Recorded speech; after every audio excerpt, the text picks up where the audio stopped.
Hello and welcome back students to my channel, and today we are going to complete this chapter which is called Being Neighborly. Before starting the final part, I will sum up the rest of the chapter to you so that you can connect with the chapter and understand the final part easily. हमने पढ़ा था कि किस तरीके से lorry को अकेला देखकर जो उसे कंपनी देने के लिए जाती है और उसकी कंपनी से लॉरी बहुत अच्छा फील करने लगता है और वो लाइब्रेरी देखने जाते हैं। तभी लॉरी के जो दादाजी हैं वो आ जाते हैं और फिर उससे बातें करते हैं। जो अपने आप से ही बातें कर रही होती है दादाजी के बारे में और उसको पता नहीं होता कि लॉरी के दादाजी पीछे ही खड़े हुए हैं और उसकी सारी बातें सुन रहे हैं। अचानक से जब वो बोलते हैं तो जो बहुत घबरा जाती है, लेकिन बाद में वो ठीक हो जाती है। और जैसे सब उनसे डरते थे वैसे जो डरती नहीं है, तो वो पूछते हैं कि क्यों तुम्हें डर नहीं लगता मुझसे? तो वो कहती है कि नहीं सर, मुझे आपसे बिल्कुल भी डर नहीं लगता। तो फिर वो कहते हैं and you don't think me as handsome as your grandfather. तो वो कहते हैं कि और मुझे लगता है कि तुम ये सोचते हो कि मैं तुम्हारे ग्रैंडफादर जितना हैंडसम नहीं हूँ। तो वो कहती है कि हाँ, मतलब मेरे ग्रैंडफादर थोड़े ज़्यादा अच्छे हैं। And I have got a tremendous will I only said I thought so. तो कहते हैं कि और तुम्हें लगता है कि मैं बहुत ज़्यादा मतलब अकड़ू हूँ। तो वो कहती है कि नहीं, मैं बस ऐसा सोच रही थी, मैंने ऐसा कहा नहीं। But you like me in spite of it. Yes I do sir. तो उसके दादाजी कहते हैं कि फिर भी तुम मुझे मतलब मुझसे डरती नहीं हो और मैं तुम्हें अच्छा लगता हूँ। तो वो कहती है कि हाँ सर, ठीक, मतलब आप मुझे अच्छे लगते हो। That answer please the old gentleman. He gave a short laugh, shook hands with her and putting his finger under her chin, turned up her face, examined it gravely and let it go, saying with a nod, "You have got your grandfather's spirit, if you haven't his face. He was a fine man, my dear, but what is better, he was a brave and honest one, and I was proud to be his friend." तो जब वो कहती है कि हाँ, मतलब आप मुझे अच्छे लगते हो दादाजी, तो वो बहुत खुश हो जाते हैं। वो हंसते हैं थोड़ा सा और फिर वो उससे हाथ मिलाते हैं जो से, और फिर वो अपनी फिंगर से उसकी चिन को ऊपर करके और उसके फेस को देखते हैं और फिर कहते हैं कि तुम बिल्कुल अपने दादाजी से मेल खाती हो। तुम्हारा जो फेस है बिल्कुल तुम्हारे दादाजी से मिलता है। वो एक बहुत अच्छे इंसान थे, लेकिन उससे भी बड़ी बात यह है कि वो बहुत ब्रेव थे और वो बहुत ऑनेस्ट थे। ऑनेस्ट मतलब ईमानदार, ब्रेव मतलब बहुत ही वीर थे। And I was proud to be his friend, और मुझे बहुत प्राउड है कि मैं उनका फ्रेंड था। Thank you sir. एंड जो was quite comfortable after that, for it suited her exactly. और इसके बाद फिर जो थोड़ा सा कंफर्टेबल हो गई, उसने थैंक यू बोला। What have you been doing to this boy of mine? What was the next question sharply put. Only trying to be neighbourly sir. And Jo told how her visit came about. तो उसने फिर अगला question पूछा lorry के दादाजी ने कि तुम ये क्या कर रही हो मेरे ग्रैंडसन के साथ? तो उसने बोला कि सर मैं बस थोड़ा सा फ्रेंडशिप उससे कर रही हूँ, ताकि वो, मुझे लगा था कि वो बहुत ज़्यादा अकेला है, तो वो इसीलिए ज़्यादा बीमार है, इसीलिए मैं उसके साथ देने के लिए आई हूँ। You think he needs cheering up a bit, do you? Yes sir, he seems a little lonely and young folks would do him good perhaps. We are only girls but we should be glad to help if we could, said Jo eagerly. तो उसने कहा अच्छा, तुम्हें ये लगता है कि मतलब मेरा लड़का जो है उसको चेयरिंग अप चाहिए थोड़ी सी? तो वो कहती है कि हाँ, मुझे ऐसा लगता है, क्योंकि वो बहुत अकेला है और बच्चों के साथ वो सही हो जाएगा। हालांकि हम हैं तो सिंपल लड़कियाँ, लेकिन फिर भी अगर हम उसके लिए कुछ कर पाएंगे तो मुझे बहुत अच्छा लगेगा। There is a tea bell, we have it early on the boys account, come down and go on being neighbourly if you would like to have me sir. तभी क्या हुआ कि टी की बेल बज गई। तो वो कहती हैं कि, तो दादाजी कहते हैं कि देखो ये टी की बेल है, हमने लॉरी की वजह से जल्दी करवाई है, और अब नीचे आओ और गो ऑन बीइंग नेबरली, कि अपनी जो फ्रेंडशिप है उसे निभाओ अच्छे से।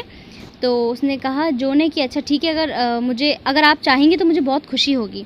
Mister Lawrence walked on when Laurie went through a series of comic evolutions behind their back which nearly produced an explosion of laughter from जो।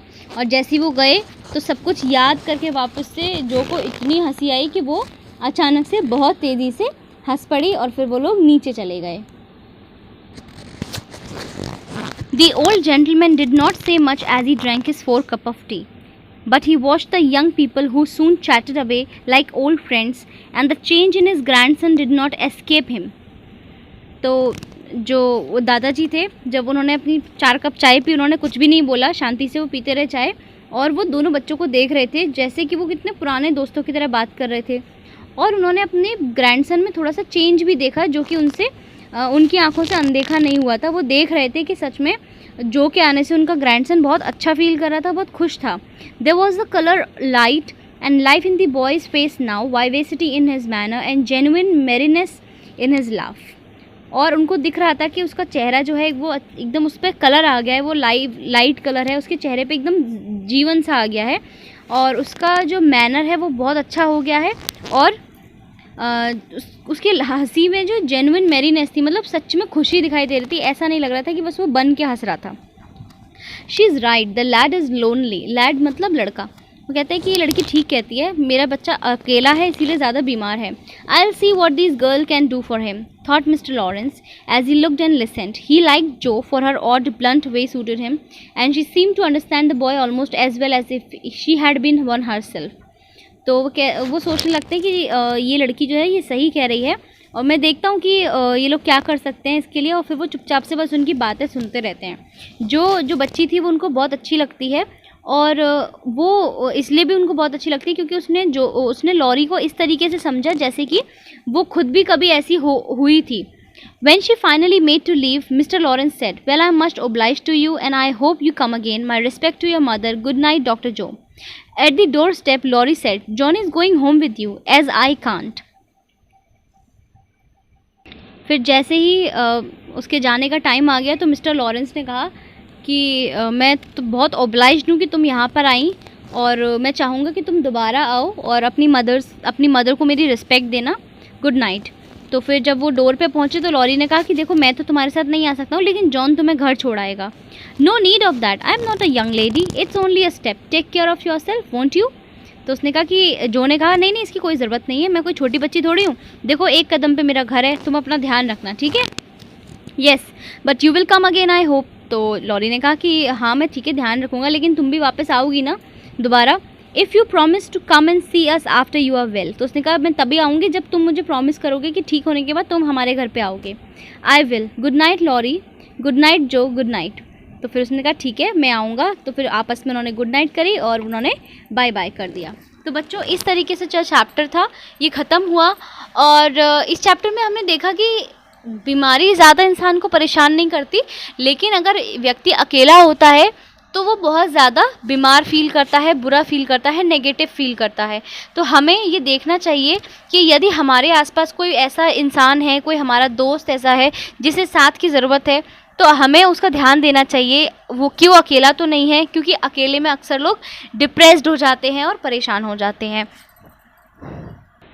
आई होप कि आपको चैप्टर समझ आया होगा, अच्छा लगा होगा। अच्छा लगा हो तो प्लीज़ वीडियो को लाइक करिए, चैनल को सब्सक्राइब करिए, अपने फ्रेंड्स के साथ वीडियो को शेयर भी ज़रूर करिए ताकि सभी लोग पढ़ सकें। बच्चों वीडियो पूरी देखा करिए जिससे कि चैप्टर अच्छे से समझ में आएगा आपको। और okay so fine, after this I will be sending the question answers and the exercises. Please do the difficult word the word meanings in your notebook. Thank you, be safe and be clean. Bye bye.